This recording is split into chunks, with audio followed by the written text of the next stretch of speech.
All right, welcome back to Long Island's #1 pro wrestling broadcast, Monte The Pharaoh, only seen here live out of Rockstar Studios from Village Connection Radio in Huntington, New York. At the board is none other than the owner of this station, Mr. Jim Savali. Jim, how are you, sir? What up, what up? Glad to see you. Haven't seen you in a while. And shocking to the right of me is none other than...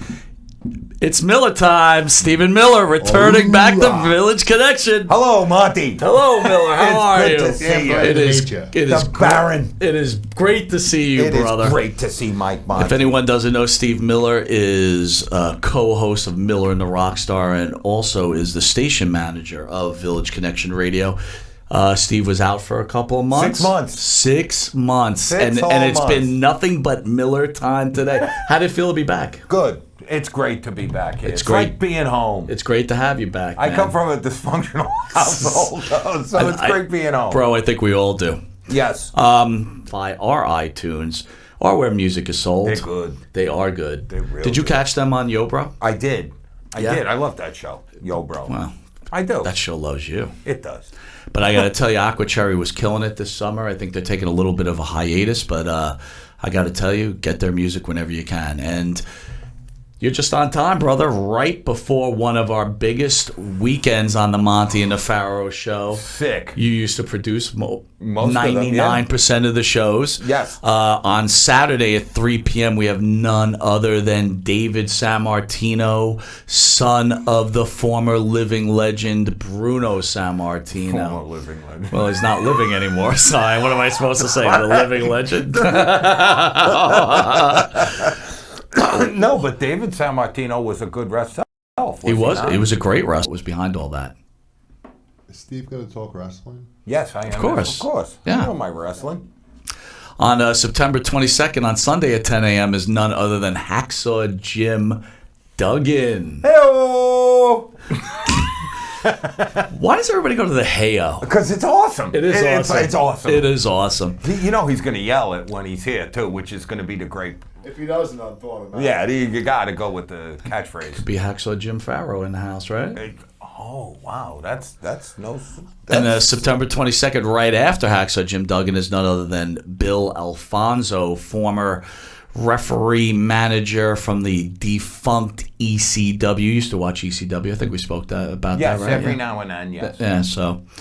I want to give a shout out to none other than J.J. McGuire, who most recently wrote a book. The picture will be shown, but I just want to pop it up here. J.J. wrote all the wrestling theme songs for the WWE back in the day in the 80s and probably during Hacksaw Jim Duggan's era in the WWF. J.J. will be visiting our studio in November. I'll be touring with him with his book. That's awesome. And he'll be in studio on that Thursday show. Is that the guy that's pissed off at us? No. Well, you never know what people say, right? Right. Never know what the truth. It can't be that pissed off. I don't know why you'd be pissed off anyway. Anyway, JJ will be in studio that Thursday, and he'll also be part of the Hillbilly Jim Buff Bagwell interview. So, and he's a good friend. He's a good person. I really like him. And we want to promote none other than Stephen Miller, who's on my right. His new book, Good Lovin', My Life as a Rascal, the Gene Cornish story. Yes. Tell me, how does this go about? We were talking outside. I saw you with Gene taking pictures. I was like, I knew you were friends. We used to joke about you used to make fun of me all the time. And then you also, you said, this is my book. And I got to tell you, people, I can't wait to read it. I wish it was summertime, though. Then I could at least sit on the beach. But I'm definitely going to read it. So what happens? What makes you write the book? I got asked to write the book. Okay. By a friend of his who was managing them and who liked my other books. So he asked me to write his story, and I did. It took 2.5 years, and it was a pain in the ass. So I got to tell you, that's true art, man. No, it's not. It's true torture because you have to interview the guy all the time, like sometimes twice a week for like 8 hours, and then you have to go back through all those tapes and then make something of it. It's actually but you have a personal relationship with Gene also, right? Not before this, no. Really? I did not know that. I did not know him before the So you were book started. bullshitting me about being friends with the Rascals all those years? No. I became friends with the Rascals because of this. This is like 3 years ago when I met them. Now you see, this is why I'm stupid. I wasn't buddies with them like I thought you were buddy. No, I thought they were just like friends or something, But now I get it. You were writing the book, which made you become friends with them. Yes. I totally get it. Yes, they would not want to hang out with me.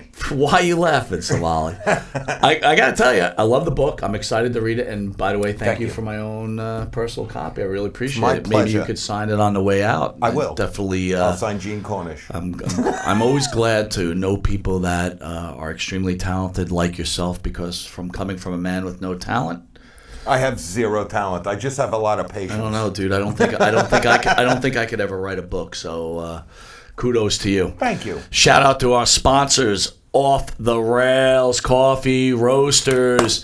Stop going to Dunkin' Donuts. By the way, we just used this container here. In this cup is Off the Rails Coffee Roasters. Yeah, we broke the cups. Go on to www.offtherailscoffeeroasters.com and order your freshly made ground coffee, not this stuff coming from Pakistan. Not this crap. Yes. Not this crap. That's right. I want to give a shout out to Dumpster Rental of Long Island, where you have all your dumpster needs. So if you need a dumpster, you're going to bury someone, just put them right in that dumpster. You'd be good. I want to give out this shout out to SeatLink, where to get you all your sporting event ticket needs that I get, and he's always helpful to all my friends and family. But anyway, go visit our sponsors on www.monteandthepharaoh.com or www.villageconnectionradio.com to see all our wonderful sponsors, and please support them. Yes. This is a station and a show that requires support and help from all the patrons out there, and we are humbled to have you guys viewing in and to getting free entertainment, and such stars as Mr. Miller actually sitting down at this table. Yes. All right. So let's get the week ahead. Are you ready to go? You ready to take the ride? I'm ready, bro. Oh, I'm in. Wait a minute. I just got to tell you. I say it to every guest. Yes. If you're going to put those on, with great power brings great responsibility. Absolutely. You got the hat there too, man. I have a huge Irish head, so it's gonna look like a yarmulke. You're gonna pass on the hat. It's gonna look like a yarmulke. So you're gonna half power it. All right. We're ready to roll, gents. Let's take flight. Are you ready? Yes. By the way, can I ask you? You can ask me. I miss the Pharaoh. I do. What happened? You know what? I keep forgetting. You and I haven't spoken in a long time. See, can we do a little? Tell everybody. History? Give everybody the history. Go ahead. Mike and I are good friends. We were good friends before I left, and then we had a falling out. This is true. We had. I'm out. Yeah, I'm out too. We're good. Okay, good. And we had a total falling out, but now we're back as friends. It happens. That's what happens. What happens with men? Yes. Right. We solved it. We shook hands. We gave a hug, and now we're back. And it was pretty serious. It was no joke. It's real heat. We didn't talk for 5 months. Basically, yeah. We didn't say a word to each other for 5 months. That's right. So, like men, we never went on Facebook and bitched at each other. Mm-hmm. We never acted like little 12-year-olds. Yeah. We just stopped talking to each other. That's it. So, but we're back. But I will tell the fans out there, I'm not going to give the fans what actually happened between us, but I could tell you that it was me being the immature person that I usually am. And me being the arrogant dick that I used to be. All right. So there we go. That said. It's 50-50, but we're back. But I do miss the Pharaoh. So I'm curious as to what's he doing. Jimmy went on to other things. He's actually doing a wrestling show on Wednesdays on Run-In Radio. He's obviously got Wisteria Hall, which is I like him and Wisteria Hall. They're great. Yeah. I mean, one of the best moments of the show is when Pile Driver. How great was that, right? Yeah, with Coco Beware. Coco Beware. I'm sorry. Right. So Jimmy went on, doing that band thing, and Excellent. He also does something called Urban Inc., which is kind of. I don't want to say it's not a copycat because it's definitely original, right? But it's like a ghost hunter thing. Okay. And I got to tell you, Bart, who I met through Jimmy, has become quite the production artist. Like he does really good work with with all the film stuff that he does and things like that. And Jimmy is, you know how Jimmy's. He's an intense guy. He's talent. It's funny as shit. Yeah. The other guy, well, I don't even know what the fuck's going on with that guy, but whatever. Whatevs. I don't know. Whatevs. I didn't mean to interrupt. But me and Jimmy are in good, good. Are in good. Always have been friends. We didn't argue. It wasn't an argument. He just got worn out. He got worn out. And look, Jimmy, you can put the phone on anytime. If Jimmy wants to call in, by all means, call in and talk to Steven. The phones are open. I always liked Jimmy Pharaoh. So you could hear it straight from him. Gentleman. Hear it from his mouth. So anyway, he's good peeps. All right, we're ready to go? Let's do it. All right. So unfortunately, we lost Eddie Money this week. Yeah, that's a shame. Thoughts on Eddie Money, Steve? I actually like that. I mean, Eddie Money's most successful music came out when I was in like 8th and 9th grade. Though, is that Geico commercial. This is why guys should like if you're famous, you gotta hang it up because that's in my mind is that's what I see Eddie Money. And look, I remember Shakin', right? Take Me Home Tonight, right? All that good stuff. 2 Tickets to Paradise. Yeah, exactly. But that's what I remember. Did you ever go to an Eddie Money concert? No, I did not. All right, not talking Ill of the Dead, but can you rank Eddie Money as far as an artist goes? Oh, he's down in the hundreds. I mean, it wasn't like you said, I don't want to speak ill of the dead, but he had a couple of good songs, and that was it. I mean, it was like a good time. It was a good time song. It was nothing like, they're not going to study it in a music history class. Scary thing is he died at a pretty young age of 70, and it happened pretty fast, right? Well, it was weird because his show was on. I don't watch that, but his show was on, and then I'm like, the guy's dead? Wait, Real show? There's a show called Real Money that he did. I had no idea. Yeah, he did with his family. Like they were trying to be like the half-assed Osbourne. Okay, gotcha. But it was on like last week. I'm like flipping around the channels, and then I'm like, oh, he's dead. Like, could you tell he was sick? I didn't watch it. I flipped past it. Oh, you just went right by. Yeah, I was like, oh, okay. Jim, what'd you think of Eddie Money, man? I happen to like Eddie Money. Like Steve, I grew up with a lot of his music. Yes. And, again, my last recollection of him happens to have been some of those commercials, which I don't think... Yeah, he looked pretty sad. He didn't look so good. I don't think he looked like Eddie Money, like a rock star. I think they kind of made a little goof on him, and maybe he, I didn't like that. But as far as music going back, I love it. So... That's why I love you, Savali, because this is a really interesting question. Answer this one. Someone's prestigious like Eddie Money. Again, whether you like this music or not, people knew who Eddie Money was.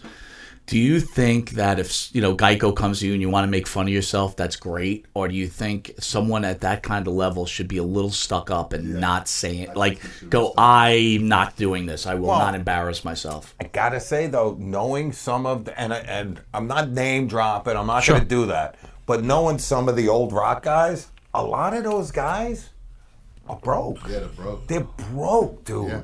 Like, they got nothing. Mismanaged. No, not even mismanaged. They just got screwed. The thing is when they're starving artists, when they're first coming up. You guys got a phone call. Oh, we got a phone call. Let's ring it up. Pump it up. Hello? You watch Monte The Pharaoh, Long Island's #1 pro wrestling broadcast. How may I help you? Speak loud and clear.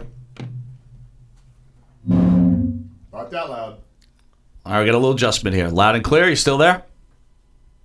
Sorry, dude. That was my bad. Call back. I'm going to call them back. Okay, call All them right, we're back. calling you back. Just in case they... So what I was saying before the call is that these guys are so desperate to get signed to make a record, especially in those days, right? That they sign the worst deal possible and they get screwed for the rest of their lives. It's like, they pay, you hear 2 Tickets to Paradise and you think Eddie Money's making a fortune. Yeah, he's making residuals. He's making a penny out of the dollar or something. I don't know if that's the case, but in a lot of cases that is so. It's kind of like my YouTube channel. Well, my book royalties. That's honey, we made 18 cents. Let's book that Viking cruise through Europe. By the way, my wife wrote, she should have made your cover. I like the cover, Donna, so I don't know why you feel it needs correction. She didn't care for the cover. She didn't say she didn't care. She said she should have made the cover for you. She could make the next cover. There you go. How's that? No, I'm being honest. How about you make my cover of my book? I would pay her for her services. All right. Next rock star that passed away, Rick Ocasek of the Cars. Now, that's a huge band. Yeah. That's a big-time band. They weren't my favorite, but Rock and Roll Hall of Famers, you can't argue with that. And he was the face. Favorite song? Was the first one, Just What I Needed. That was the one that actually not one of my favorite bands, but one of the great debut albums ever. Totally. I love that album. Jim, thoughts on the Cars? Bro, I love the Cars. I mean, the Cars came out big when I was in the Navy. I mean, I listened to tons of their music. Drive, Let Me Take You Home Tonight. You know. Oh, what am I talking about? I'm talking about the wrong. Talking about Eddie Money. Money again. No. Eddie Money died again? No, Let Me Take You Home Tonight. What are you talking about? Who's gonna take you home? Yeah, Drive. Yeah, I got that. I tell you what, that is one of my favorite songs to listen to on a summer night. You guys 11 gotta o'clock. Stop bringing me in whiskey before the show, man. 11 o'clock at night, driving with a summer night and listening to Drive. It's quite the song. Do these losses affect you at all? No. Not at all. No, they do not. No, you know what? You say like, oh, it's sad, but in my day-to-day life, it's like, what am I going to do? No, life goes on. Life goes on. It's sad, the young people, and that's how old I'm getting, is they're 70 and 75, and I'm like, oh, these young men. No. Yeah, I guess. Well, that happens with everything, man. At 20, you think 50 is old, ancient. Right. At 50, you think 70, like 90 or 100. Like, I'm going to live to 100. Yeah. I don't even think I want to live to 100, man. No. No, it's like, that reminds me, I went to Boston Market to grab some chicken before the show, and I decided, hey, you know what? I'm going to try their prime rib. What, are you serious? Yeah, I did. I tried. How was it? It pretty much bit me because it was still alive, and for me to say something's alive, really, it's alive. And then on top of that, I was behind some of these older people, and it was like 25 minutes to get a meal. I was like, forget this. I mean, I haven't been to Boston Market in 10 years. You ever go there? Years ago. I got sick once, like 20 years ago, and I never went back. So I'm like, you got that one shot. But do you remember, they used to give you a decent sized portion. They used to give you a big portion with the potatoes and the corn. Very nice. It was very nice until I got sick. Potatoes and the corn. Well, the old people thing, I had to go to the post office like last week, and I'm like, Jesus, Mary and Joseph, they should have 2 lines. Because it's like, I'm sitting there, first of all, the poor bastard shuffling up. It took him 10 minutes to get to the desk. Right. And then he couldn't understand the Indian guy who was working at the post office. And I was just like, I left. I went back later because I was like, I can't. This is too frustrating for me. I can't remember the last time I went into a post office. Oh, no. Well, it's close to Boston Market. That's about the time frames. Like, they're pretty close. Yeah, I haven't been to a post office in a long time. I was like Jerry Lewis trying to do the whole thing. Do you do bills? No. Do you mail bills or actually, online? It was sending out books for reviewers. Oh, okay, gotcha. So I had to get the big envelopes, and I was like a buffoon. All right, before we get to wrestling, what happens if you get a bad review on your book? How does that make you feel? I don't care. Doesn't bother you? No, some it does. I have to say it does. The reviews have been overwhelmingly good. I'm not saying. No, there was one guy. Right. There was one guy who was like, I didn't learn anything I didn't know about the Rascals before. And I'm like, that's bullshit, because the guy told me shit that was in his head. Right, right. You know what he was doing on this date in 1983? You're a liar. But you can't attack people in reviews. No, you can't. You can't. It's just like the guy didn't like it, so he did give it 3 stars. So what is worse or more? If someone gives you a bad review, does that affect you more than someone giving you a great review? You remember every bad review. And you don't remember every great review? Oh, I do. I try to. I got a really good review from some guy who was like, wow, 5 stars, the whole bit. And I was like, oh, that's cool. But the bad reviews kind of stand out because it's like, wow, you really dislike this? Jesus Christ. What the hell, man? You really hate this shit. Wow. I'll get no refunds. Again, I want to give everybody a pop. Stephen Miller's book, right? My Life as a Rascal, the Gene Cornish story. Good loving.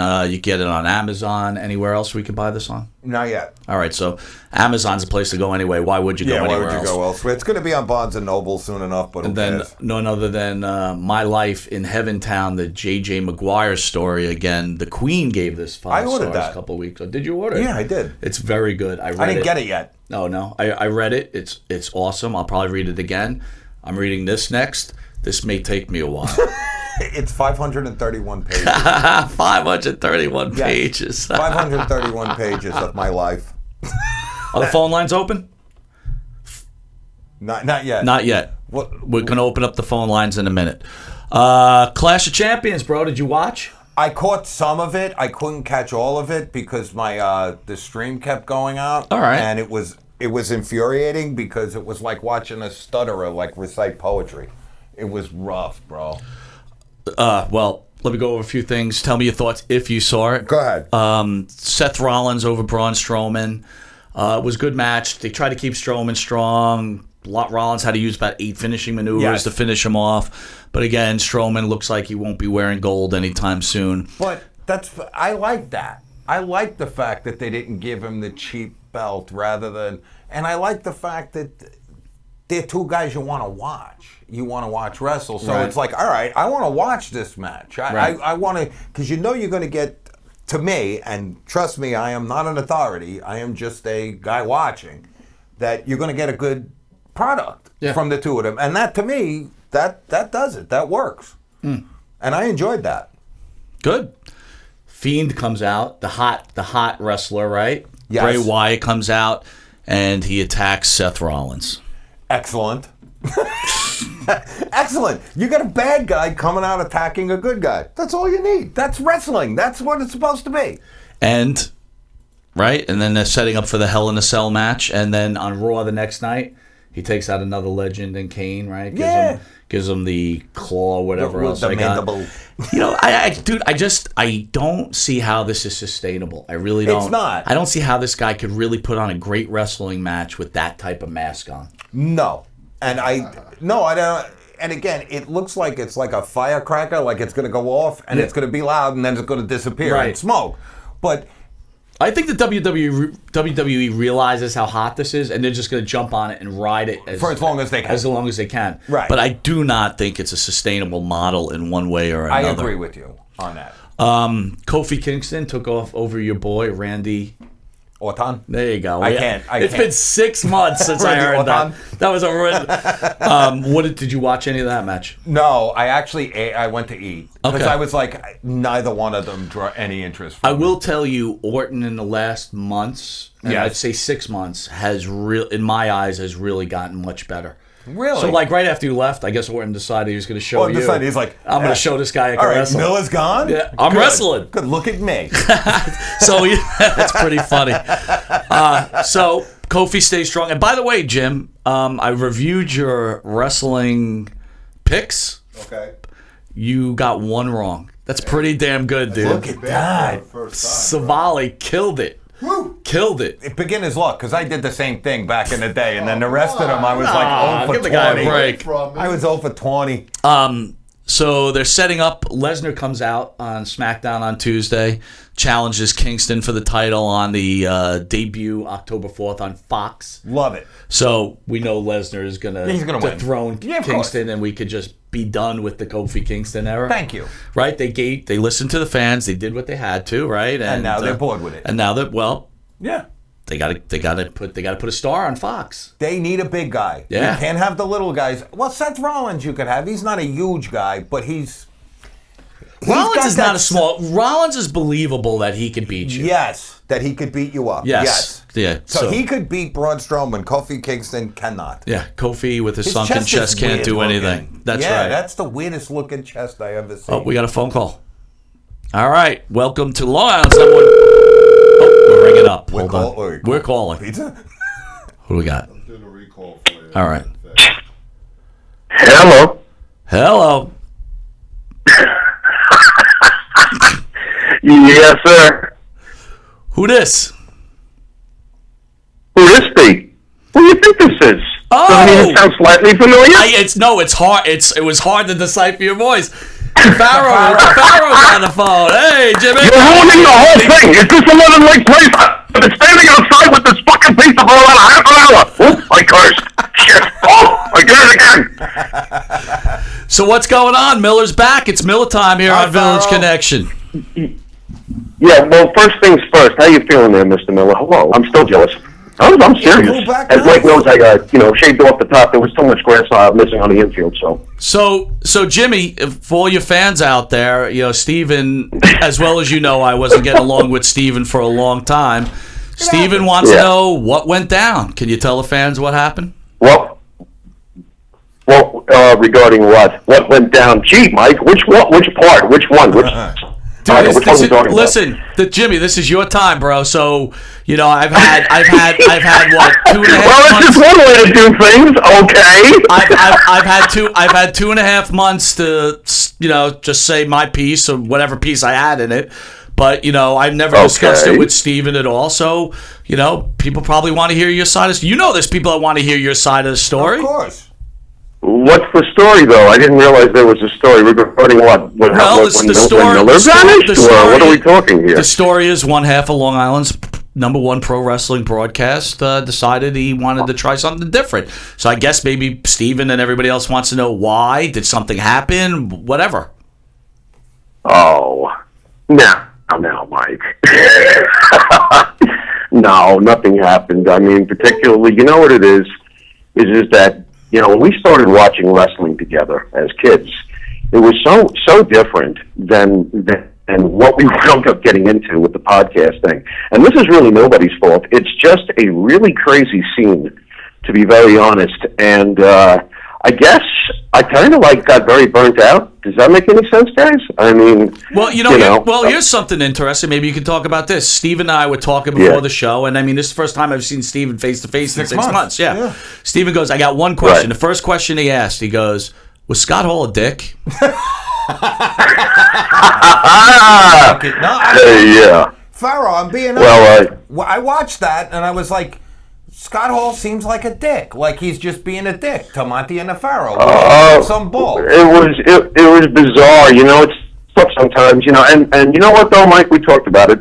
For the most part, the percentage of the guests that are, they're pretty cool. Come on, for the most part. But every once in a while, there's the letdown, and unfortunately, in this particular case, it was. Because Scott Hall is one of my favorites. Michael's always loved Scott Hall. Scott Hall is very cool. And you know what, though? I still feel like the interview was pretty much kick-ass. When is it not? With Monte and the Pharaoh, one way or the other. It was a great interview. But at the end, Scott basically blew out of there like a fart in the wind. He was like, like, see you later, bye. So that was kind of rough.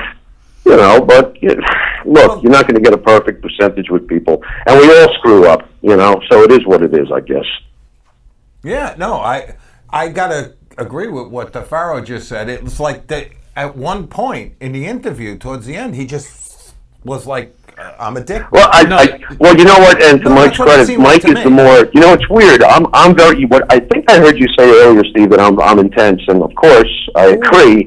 But Mike is very, very effective with his abrasiveness when he wants to be, and he can be. And by doing the things like hit it or quit it, that's what made my analytical side and his theatrical ability to bring out some other types of emotions. We're both good at pulling strings. I think that's why the interviews work so well. But Mike has a different approach, and I have a different approach.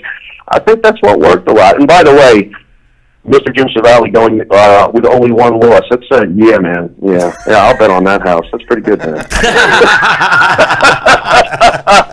So go back. By the way, before I forget. Where is that Pharaoh guy where I can't figure out where the chin begins and the forehead ends? He was awesome. Where is he? Anyway. So real quick. I had to give that's my own personal, hey, what's up out there to somebody. Go on. I cut you off. What burnt you out the most about the whole scene? I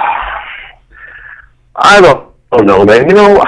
I don't know. What, you never get burnt out? Come on, guys. We all get burnt out. Steve, you're a creative dude. You don't get burnt out? Absolutely. But what... Mike, I know you get burnt out. We've had plenty of phone calls. I mean, look, for all those people out there who think that Mike and I are sitting there throwing hands at each other, get off your keyboards and try to imagine something else.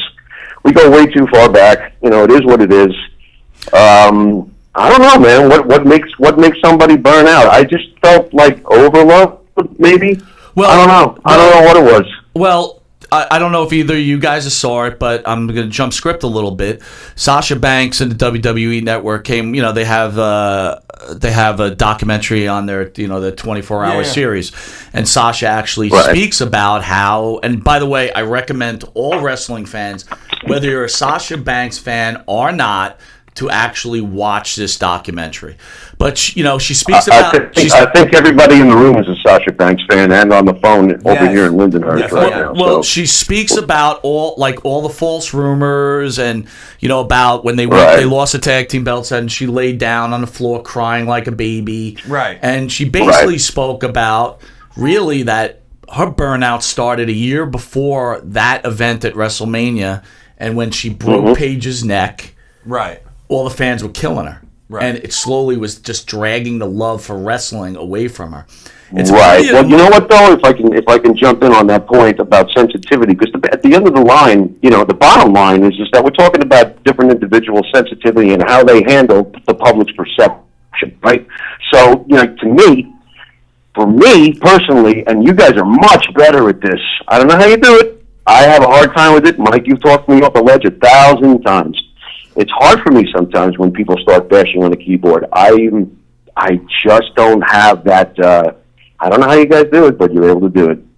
And I can see why Sasha Banks might have had that, moment. I mean, Mike, would you agree? CM Punk had that moment. He's been gone for 5 years now. They still chant his name, no.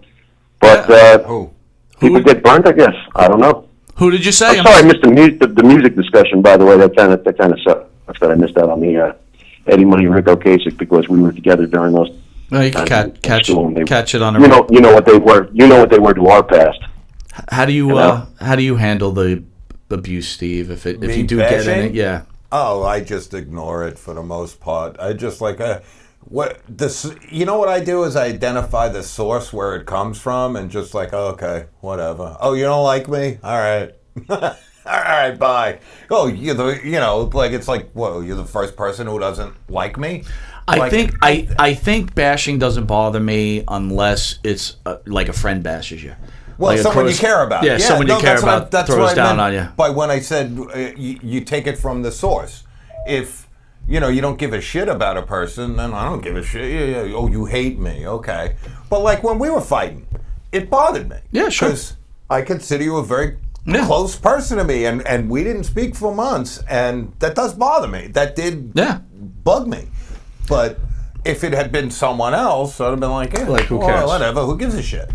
So then you got Savali, who has a heart of literally Teflon. Stone. He's made of Kevlar. Jimmy, you give a shout out about your show, Urban Inc. Can you tell people what that's all about?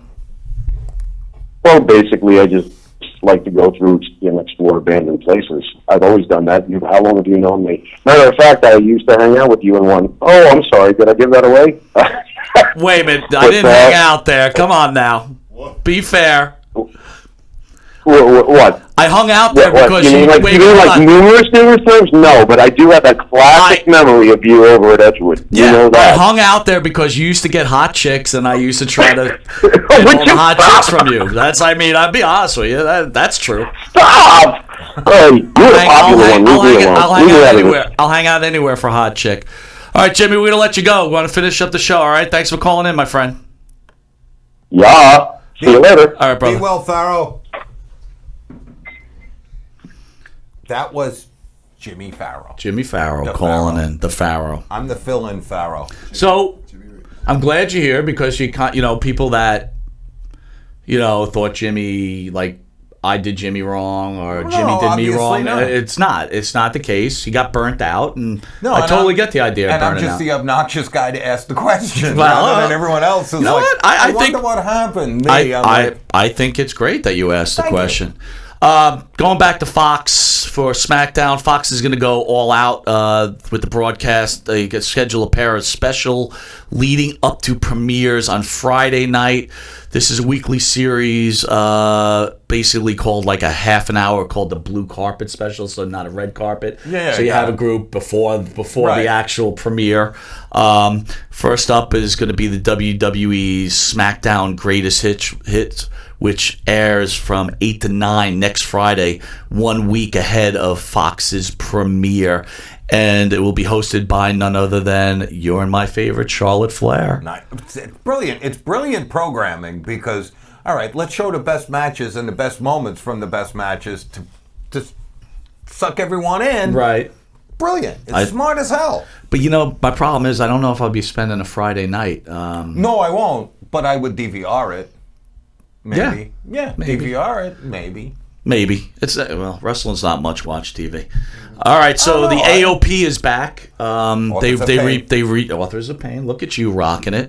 They repackaged them. They're kind of sitting in a chair on Raw, and they're speaking Russian or whatever else it is, right? So they were pushing that along. The hottest feud in the wrestling right now. What would you call it? Oh boy! Wow, you put me on the spot with them. Give me a couple of choices because I'm like. All right, I'm going to give you two choices. You ready? We're going to go with Rollins versus The Fiend or the man Becky Lynch versus Sasha Banks. Kind versus The Fiend. You going that way? Yeah, absolutely. I'm going to go the other way. I'm going to go the other way myself. There you go. I kind of Sasha Banks right now is probably the hottest thing going right now. In a lot of ways. Well, we spoke about the documentary, but Steven, you haven't been around for a while, but this leads us to my favorite part of Long Island's #1 pro wrestling broadcast, Monte The Pharaoh. It's called the Evan Ginsberg Rant of the Week. What was it? Well, hold on. There you go.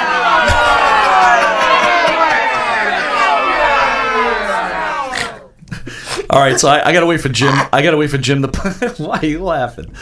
Evan Ginsberg, who used to have a show here on Village Connection Radio, is none other than the associate producer for The Wrestler and 350 Days. Evan left to do some producing for a play that's coming to New York. Really? And he's also another person who's writing his own books. That should be very interesting. But Evan is, he's very funny, and he has a lot of rants on Facebook, which I enjoy. Yes, he does. Many religious, many political, many wrestling. I try to keep it to wrestling.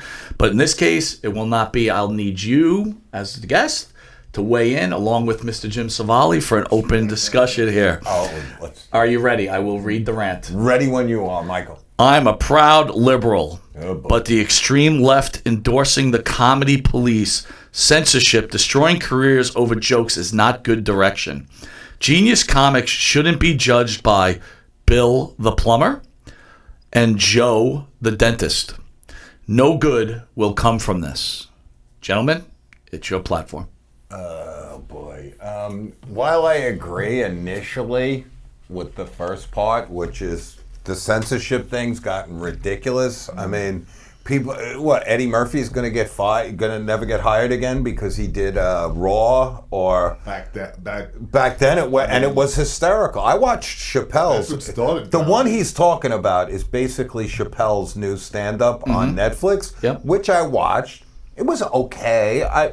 I don't think he's that funny. I'm a Chappelle guy. The Chappelle Show was one of the great shows. The Chappelle Show was great. Yeah. I didn't think his stand-up, it meandered a little in the middle, but there were some parts. He did a whole thing about that guy from Empire who faked his own video. Sure. That was absolutely hysterical.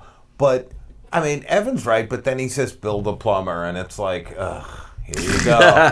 Here we go. Why can't you just leave it alone? And it always has to be. I'm a liberal. Well, you don't think it's an accident that he said? It's not an accident that he's an instigator. He's just I swear to God, he's a fucking instigator. I've seen it for years, and I sat back and watched his little game. It's just a game. Do you think he just censorship? He wants to censor everything shows on our station because he doesn't agree with what they're saying. when, back in the day, comedy, you could say, like, people are too touchy now. If you don't agree with comedy, don't listen to it. Right. Don't tune in. If you don't like a certain show, don't listen. Yeah. I mean, that's the beauty. You're not being tortured. You're not being held down and made to listen to it in someone's car or something. All right, so I don't want to be devil's advocate here, but I'll use an example here. You're right. If you don't want to hear it, you don't want to smell it, you don't want to taste it, just don't go near it. Right. Bill Maher, for example. Hate him. Do you listen to him?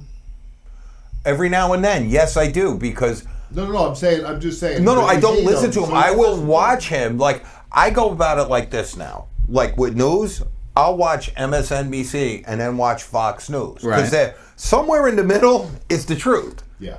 So I'll watch a guy like Bill Maher, even though I can't stand him. I'll watch him every now and then for 10 or 15 minutes just to see what's going on in other people's heads. I don't get offended by much.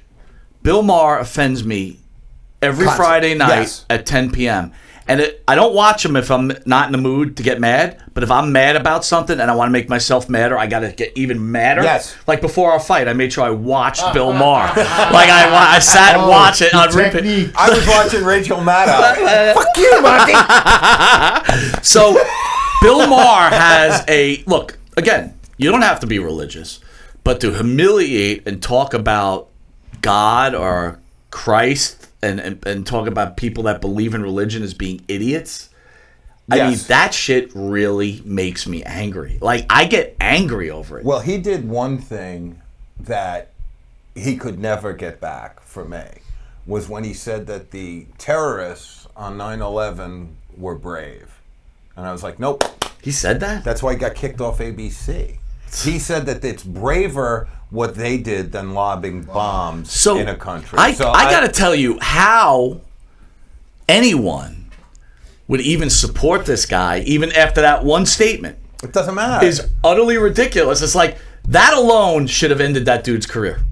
Yeah, but, that's the problem with either real far right or real far left. It doesn't matter. I mean, basically, Elizabeth Warren to a far lefty could come and take a dump on your chest and I'll vote for you. Yay. And the far right's the same thing. Jerry Falwell could come and piss in your cornflakes and you're like, you're wonderful. They're zealots. So, and a zealot can't be dealt with. Can't be reasoned with. Well, I know Jim pretty well. I've seen Jim get fired up over people attacking Trump. Yeah, but I don't consider Trump a right-winger, though. But what I'm trying to say is that someone could, like, there's trigger points. Certain things will trigger you. Oh, absolutely. Like, my beliefs are my beliefs. I don't try to push my beliefs on anyone. And if someone's got something to say or write, again, I love Evan's post because they actually bring on some legitimate conversation, right? So, but I tend to agree that people like to mix the bowl a little bit and get people fired up. The problem with his posts are, and this is my own personal, it's not a station thing, and I like Evan. Well, and I always have. Right. The problem I had with his posts are, if you disagree with him, then it's you're a xenophobe, you're a racist, you're this, you're that, you're the other thing, and you're a moron, and you drank the Kool-Aid, which, by the way, I'm going to clear a little misconception up about drinking the Kool-Aid. Go ahead. That refers to the Jim Jones, Guyana, when they all drank the Kool-Aid. Yep. They didn't drink Kool-Aid. They drank Flavor Aid. So get off the Kool-Aid. Fucking. What is Flavor Aid? It was the cheap Kool-Aid. So he couldn't even murder everybody with the good stuff. With the good stuff. No, he went cheapo. He went cheapo. It was like Costco Kool-Aid at the time. Wow, what a lowlife. He didn't even go for the Kool-Aid. So just a little. But that's the thing that... It wasn't a low life before, it definitely is now. But that's the thing that gets me, is the fact that when you can't... Yeah, he forced 800 people to commit suicide, but it was the Flavor Aid that got me. That pissed me off. Bastard. No, it's the unwillingness to reason with people, to have an open or intelligent conversation. But I will say this. The one thing I do agree with Evan on this post is people... look to end people's careers now. Oh yeah, it's like, wow, You want to make someone homeless. You want to make someone not be able to take care of their family. I mean, it must be tough enough just to be a comedian in general. We know a bunch of them, right? So it's like, Look at what happened to Kevin Hart. Yeah. So Kevin Hart lost. Go ahead. I'm running this and trying to keep up with that. So basically, he's saying that people are censoring people to the point where they're losing, and you're saying people are losing their occupation. There are. Sure. And he's saying he's against people being censored. Sure. So let me just put a situation on you. Let's just say we had a radio show. Yep. Yes. And it was right wing comedy show. Mm-hmm. A little off the edge. Mm-hmm. And you're in the next room and you don't like what they're saying. So you tell me that you don't want them on our station. Isn't that kind of like the same thing? Sure. Entirely. You're censoring what they're saying and telling me to fire them. Or otherwise you're going to be offended and you're going to leave. So if how is that so the same, if right? you're asking me that question, I would say you're 100% correct. Right. But I would also say that for everybody, right, is you got to do some self-evaluation, right? You got to look. I always said this when I worked for people, right? If I went to work and I had a boss and he was a dick 100% of the time, I had more respect for him being a dick 100% of the time than going to work for someone that one day is okay, the next day they're a dick, and the next day they're this, and the next. Be consistent. So my point is, if you believe in censorship, do it 100% of the way. Right. But sometimes people, look, we're all human. Sometimes people don't see what they're doing. And you know what? This type of conversation clears minds. Look, in the end, we're all going to the same place, whether you believe in religion or not religion. Either you're going into a hole in the ground and you're going to be eaten by worms, or you're going to heaven, or three places, or hell, right? So purgatory. Right?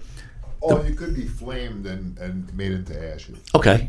So 4 things that could happen to you. So my whole point is it's about self-evaluation, I think. Right? So I don't know. You're 100% correct, right? You can't say don't censor people, don't do this, don't do that, don't do this, do this, that. You can do that. You can do whatever you want. You just have to have your own show and your name has to be Evan Ginsberg. Oh, well, come on. Just saying. No. We're talking here about a post. I hear you. And, well, and that sums it up right there. Is he sums it up in his own post? Don't do this. Do this. I do it. You don't. It's just like a whole contradiction of everything.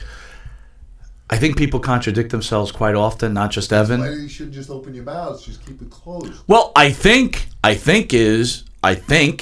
you feel really strongly about something, close your ears, turn it off. Don't watch it.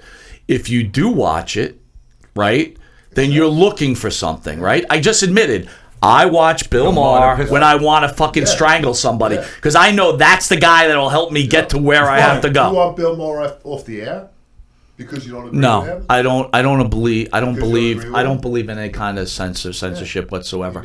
Do I agree with it? No. Listen, I put on good shows and I put on bad shows. I don't believe in censorship. Yeah, that's true. That's all. Right. I agree with you on that. I agree 100% with you on that. Is that if you don't like it, don't watch it. But I'm not going to tell you what you can watch. All right, so you know what? I'm going to put Jim on the spot then. This is a tough one, Jim, and I don't want you. If something is so offensive that someone's doing on their show, so offensive. Okay. So it's a very difficult situation. You're a business owner, right? You need to pay the bills. You need to feed your family, right? And then you have this show that is drawing you money for whatever case, right? Either they're paying you or they have sponsors, whatever, which is the case in a lot of things. It becomes so offensive to you. Is there a point that you would say, look, I don't want this show anymore? Is it so offensive to me on a level that what's the level of offensive? I mean, I don't agree with it, or it's just that it's really vulgar, or it could be so off the edge, like, you know. Is it hurting borderline hate? Is it hurting my other shows by having it? No. Okay. Couldn't no, but maybe it's just. I guess it's maybe it's so far like it's Like in other words, borderline's hate, right? Or pain, or forget it. It's just offensive to you, like tremendously offensive to you. And so it's a liberal. Fine. Okay. Good enough. Okay, so I let him do the show. I don't really listen, and I end the show. I agree. I agree with you. I agree with. Is there something that someone could do that would, besides murdering someone on the air? I mean, like pure hate speech. hatred. Yeah, what if you have hate language on the show? Terrible. Hate language or hate speech? Like, is it just like words that you don't like? How about words? Yeah, words that like are offensive. The N word. Sure. I would not go for that word. I agree with you 100%. You're out. I don't go. Say that word, you're out. I think when you hurt people, there's some words that are kind of funny still, because I'm still a Mel Brooks kind of guy. Sure. I still grew up on Blazing Saddles. Mm-hmm.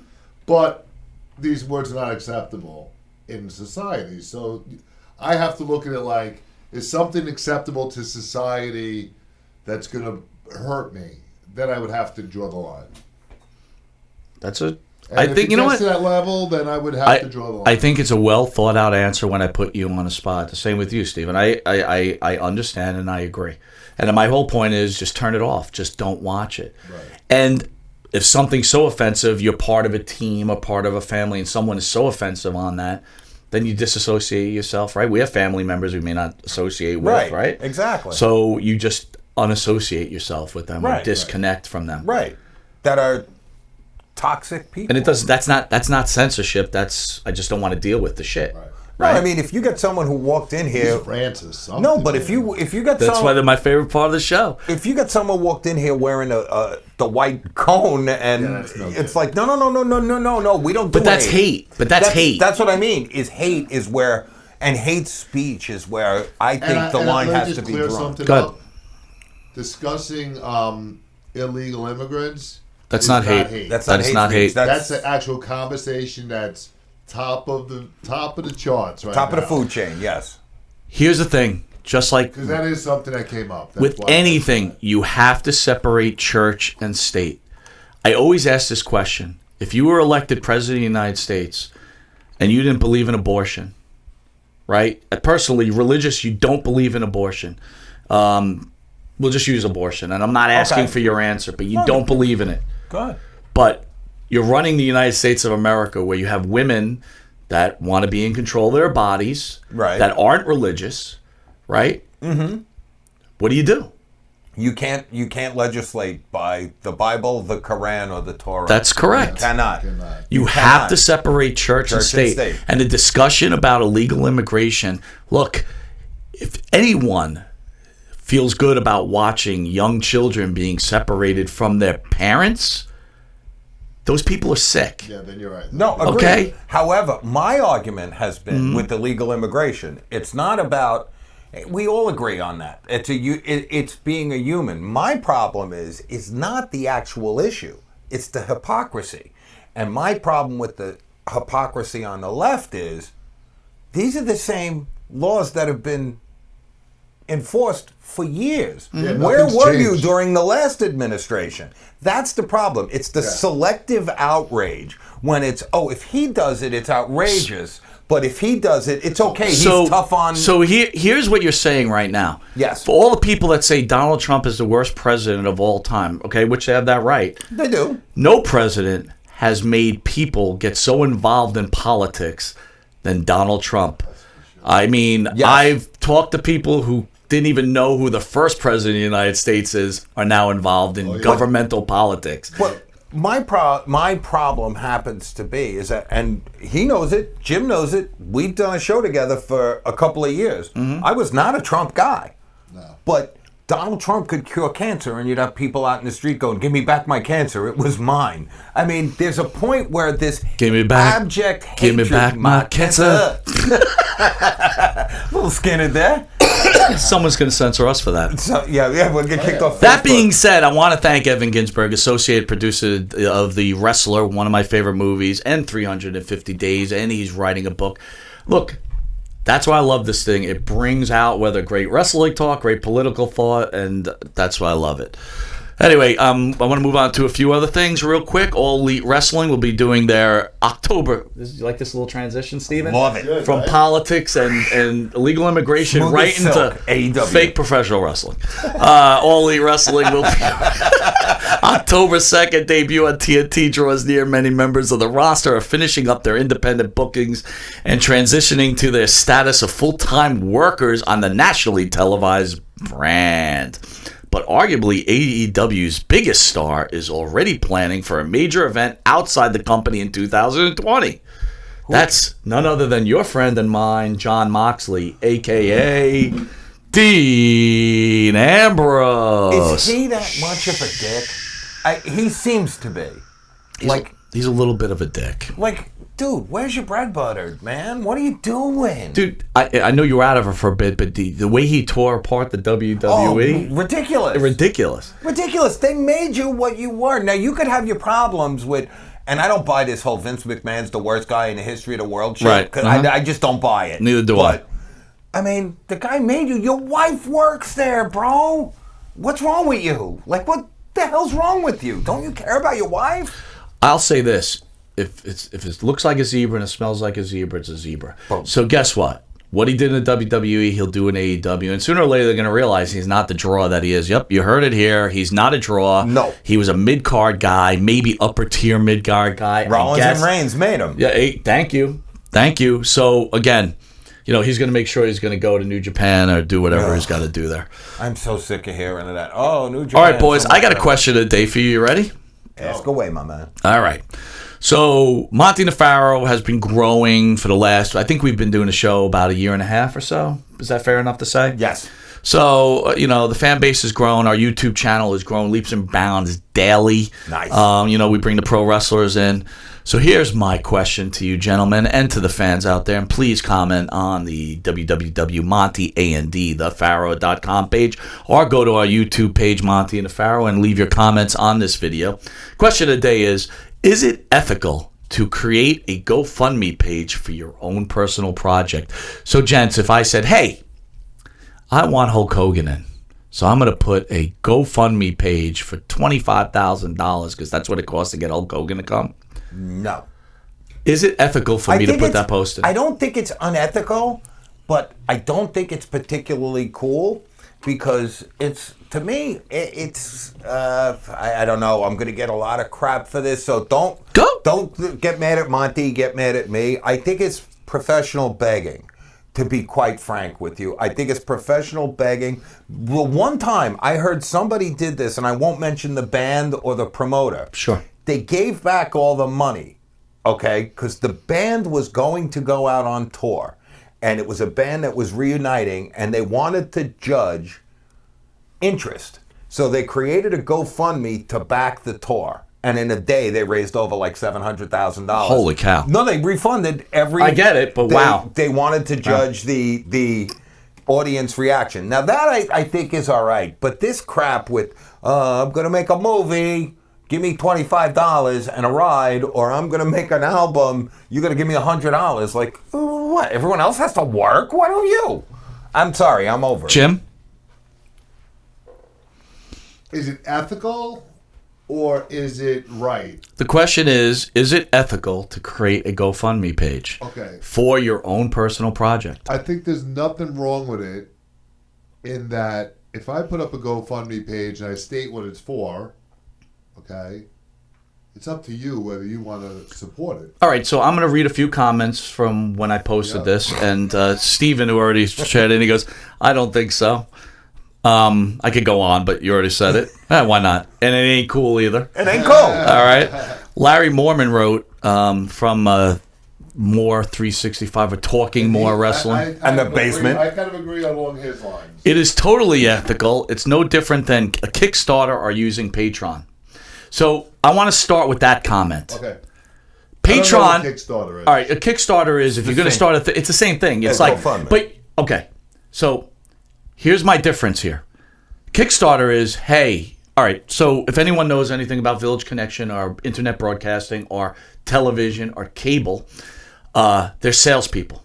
Salespeople go out and say, hey, we've got this, we've got that. Do you want to sponsor? What do you get for your sponsorship? Here's all our algorithms and our analytics showing you that if you sponsor this show, this may happen to you, blah, blah, blah, blah, blah. You're actually going out to the general public and working, you're hustling, right? Patreon is, hey, please support Long Island's #1 pro wrestling broadcast, Monte and the Pharaoh, www.monteandthepharaoh.com. There is a donate button you could hit, and this is all true. Yes. And you hit that donate button, and please send funds to us so we can help support this show and allow us to actually grow and bring you a better project, right? And I do have a donate, okay? It says donate. Okay. It's not, probably no different than a GoFundMe, I guess, right? When you really think about it. No, it is. GoFundMe's like, hey, I'm not going to go ask. I'm not going to make phone calls. I'm going to go just make a GoFundMe on the GoFundMe website and say, hey, give me some money. Now go ahead, Jim. Yeah. So I do that and say, give me money. And do I put a gun to your head and say to give me money? If you believe in what I'm doing, you're going to give me money. Mm-hmm.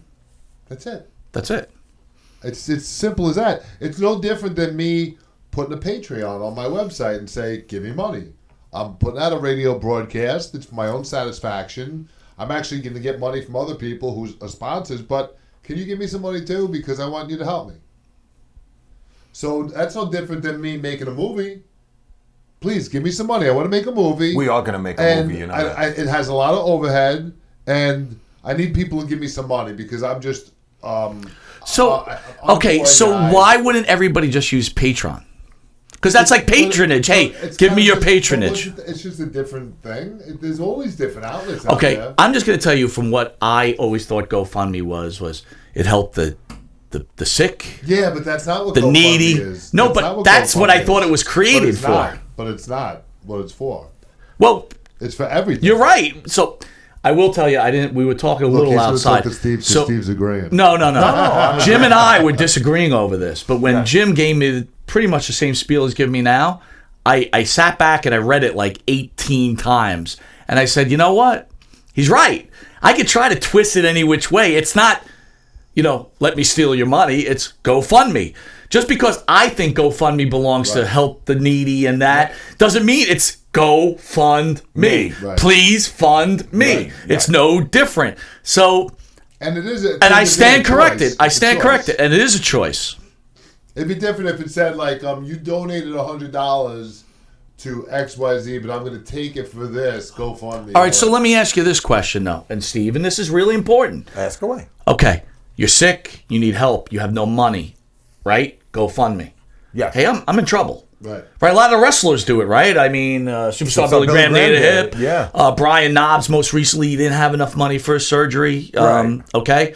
And my thoughts on that is a whole different other thing, too. It's like, you spend all your millions of dollars and, You know what, the though? fuck? In a way, I kind of sympathize with those guys, and here's why. Go ahead. Like, Superstar Billy Graham was the top echelon. Mm-hmm. Right? All right, he may have blown his money. We could be here a while, folks. No, he there he goes. I'm on a roll. There you go. No. I'm about to jump in, too. No, but he entertained people for all those years.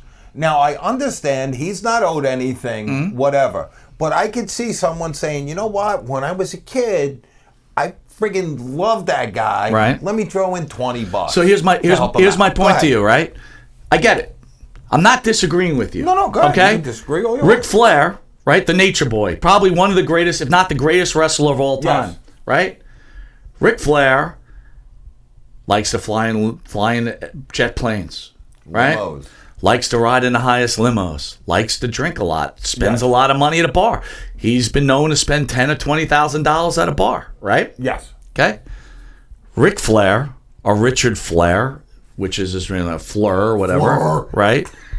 He also doesn't like to pay his taxes. Yeah, that's tough. So he was an entertainer.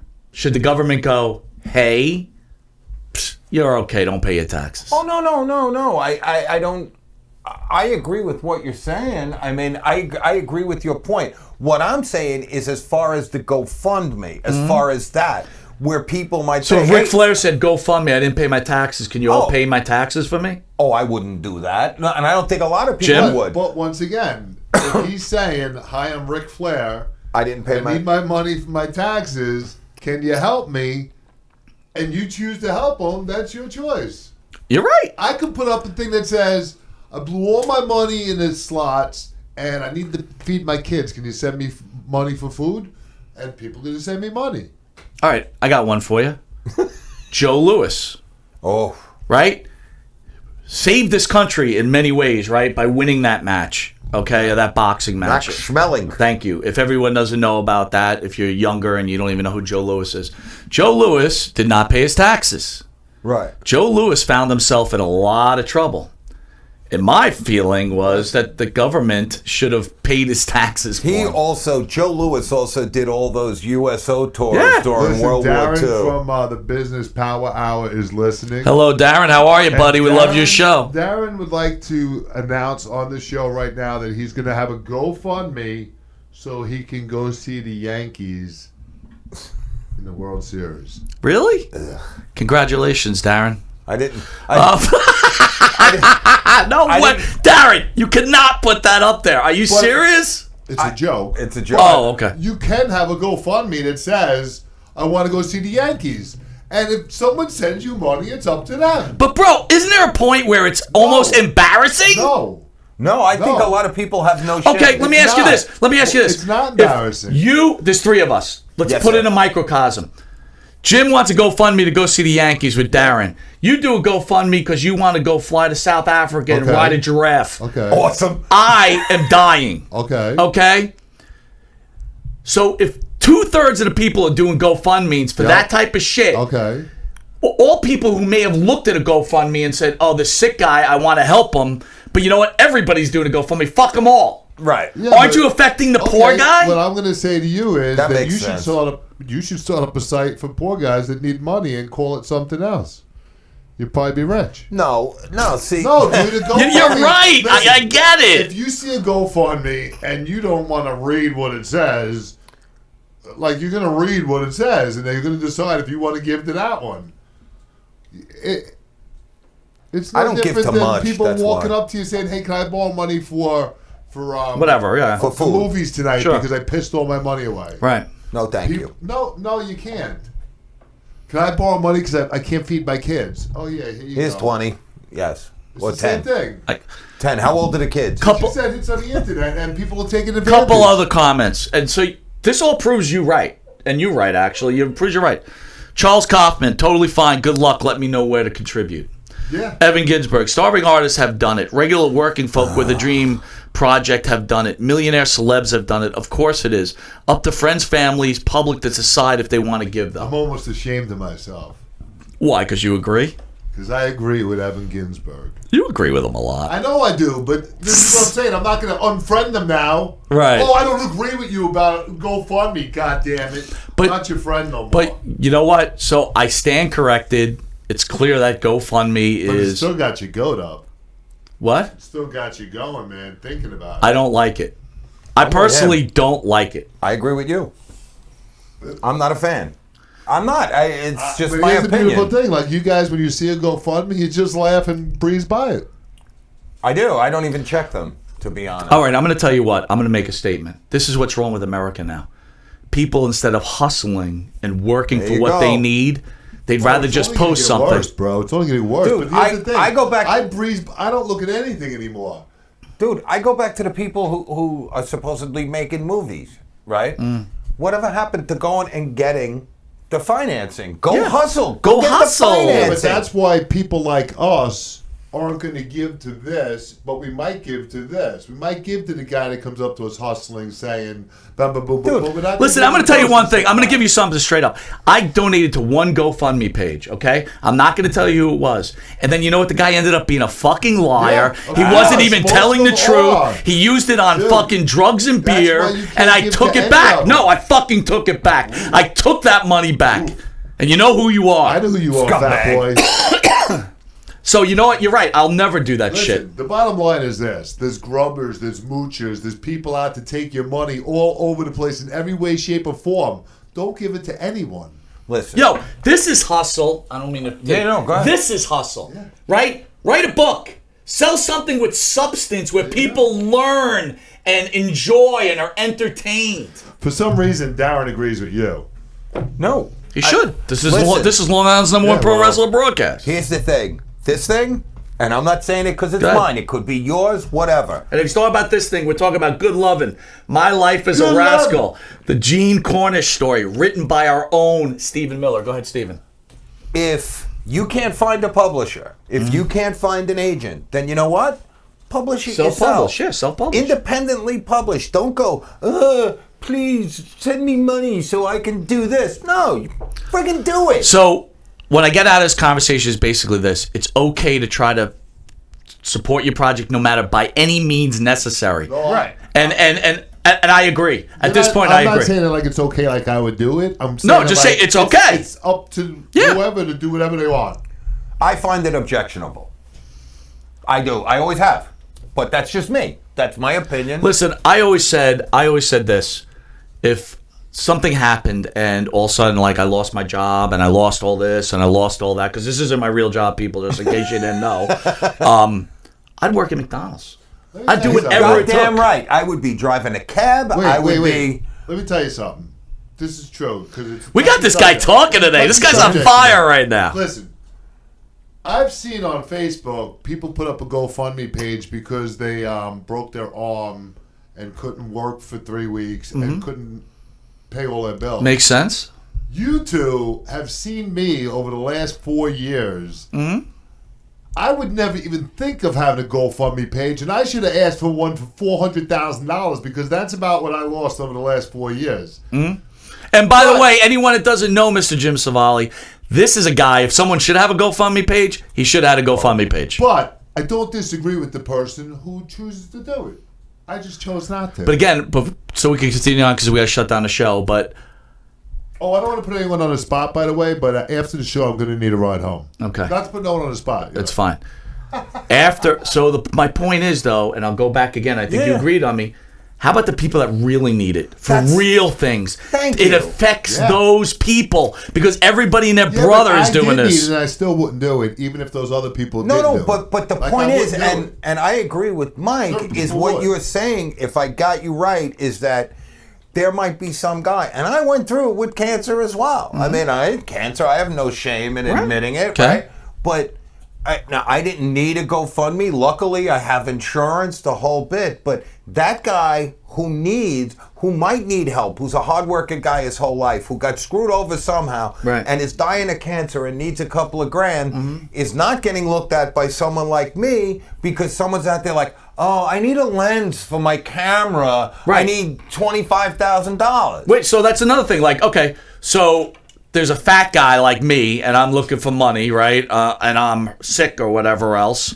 Yeah. And then there's a hot, I don't know, I don't want to be sexist, but a woman that everybody thinks is right. That thinks is hot. She's gonna take all my money. She's taking your money. Listen, bro. If I was you, if I needed to GoFundMe, the fact that three of us in our 50s are giving so much credit to this GoFundMe thing that's brand new, right? Saying that they ever represented anything other than people begging for money. It wasn't people who needed it begging for money, as opposed to people who don't need it. It's just people begging for money. It hasn't been around long enough to have meant anything. It was never meant for people who needed it. It was never around long enough. Listen, the long and short of it is obviously I'm wrong. So I'm wrong. No, I don't think you're wrong. Look, it's GoFundMe. That's it. Yeah. Give me Patreon money. It doesn't say go for the poor person. You're right. You're right.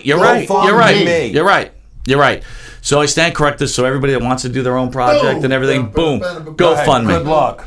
All right. Closing out the show, viewership on the Straight Up Steve Austin show after Raw posted 8,709,000 viewers, ranked 16 in cable at the 11 o'clock hour.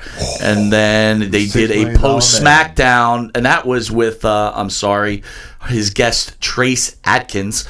And on Tuesday, he did a SmackDown post episode with Dale Earnhardt Jr., which drew 848,000 views, ranked 5 in cable's top 150. So Stone Cold being pretty smart with that. I don't know if the WWE is actually... well, he's also going with he's got his demographic, which is obviously what he's going for. The guy is still hot, dude. I got to tell you, he returned to Raw. WWE's smart. They brought him back. You can never get enough of Stone Cold. Never. Him and Hogan are the only two who are what you would call recession-proof, almost. You're 100% correct. The only two. All right, so again, I want to remind everybody, if you get a chance, please go to Amazon and get the book Good Lovin', written by our own Stephen Miller, and then also none other than pro wrestling songwriter and musician, also as part of the Gentries, J.J. Maguire. All right, My Life in Heaventown. I'm going to tell you, I loved it. It's a must-read, and I will review Good Lovin' in the next. You're going to love it, I promise. And so I'm very excited. I'm very proud to know both of these gentlemen. I'm very proud that you came back here. I want to remind everybody, big weekend for wrestling fans. David Sammartino back in studio, first time, doesn't do interviews anywhere. What show did he decide to do? Long Island's #1 pro wrestling broadcast, Monte The Pharaoh. He didn't choose any other broadcast. You're going to see him at 3 o'clock, and I'm telling you, this guy's got tons of interesting stuff to say. There's so many questions we got to ask him. And on Sunday, none other than Hall of Famer Jim Duggan. Hey-o. When's the last time you've seen Jim Duggan on a broadcast? Never. And again, right after him is none other than ECW legend Bill Alfonso. And again, for anyone that's new to Monte The Pharaoh, you don't get your ordinary wrestling questions, right, Steve? You're not going to get, how did it feel to win the title in 1972 and no. blah, blah, blah, blah, blah. You're going to get stuff that you're not expecting to hear. And again, this only happens here at Long Island's #1 broadcasting station, Village Connection Radio. There are a lot of broadcasting stations out there through the entire company. Yes. I want to explain something to someone. I heard Miller and the Rockstar, which made its return at 5 o'clock today. Miller and the Rockstar, if you're going to piggyback off Monte and the Pharaoh, and you're a fan of this show, that's a show that you need to watch. It rivals, and I mean this, and a lot of people use it all the time, it rivals a Howard Stern-esque dynamic. Thank you. So, and everybody uses Howard Stern. Whoa, everybody uses Howard Stern, but you got to catch Miller and the Rockstar. My point being that there's a lot of radio stations out there, broadcasting stations. This is the only place to be. This is where the stars come through. Yes. The list of stars that come through this station is, it's ridiculously huge. The amount of guys that you've had on, and you don't bring on. It's not just me. There's a lot of other shows too. But no, I'm saying because it's this show, you don't have stiffs. Like, it's not like, who's that guy on the couch? Like, when you get Stan Hansen, Bob Orton, Tito Santana, Scott Hall, Hacksaw Jim Duggan, you had everybody in here. Well, on Miller and the Rockstar, you guys were talking about some other guy who claims he was a #1 R-rated show. And you said, where's the ratings and stuff like that? Where's the book with the ratings? Look, I've got Google up here. What does it say on Google? Hold on. I'm going to pop it up. I just want you to read it, okay? Okay. All right, hold on. Hold on 2 seconds. We're going to Google. People, bear with us. And this is someone that's just going to read something straight from here. All right, just give me 1 second. I want you to tell me what this says. When we Google Monte and the Pharaoh, bear with me. Don't prove me wrong. Whoops, hold on. Monte and the Pharaoh. Hold on, let's go back. Wait. What does that say on Google? Long Island's #1 pro wrestling broadcast. There's the rating book. What does it say on the computer? On Google? What did it say? The #1, Long Island's #1 wrestling broadcast. It says it right there. Now you're going to call Google a liar? So there is rating books. I don't know what his stuff says, but on Google it says Long Island's #1 pro wrestling broadcast. Absolutely, but that guy, he don't even have a show. Like it's like he can't even spell. He can't even anything on Google. He can't even spell. He probably put in goggle. He has to say, Alexa, what's the number one R-rated show on according the internet? to me? Oh, by the way, that reminds me. Miller and the Rock That's Star. right. I didn't fill Miller in on what's going to happen next month, too. We got to fill him in after the show. Anyway, I want to thank you, Stephen. Glad to have you back. Having me back. Now it feels like everything's complete, right? I feel like I'm home. There you go. I'm back home. All right, so catch us at 3 o'clock on Saturday where David Sammartino will be sitting at this table. And then on Sunday where Hacksaw Jim Duggan and Bill Alfonso on 2 separate hours will be awesome. here. Anything to say? Good night, everybody, and thank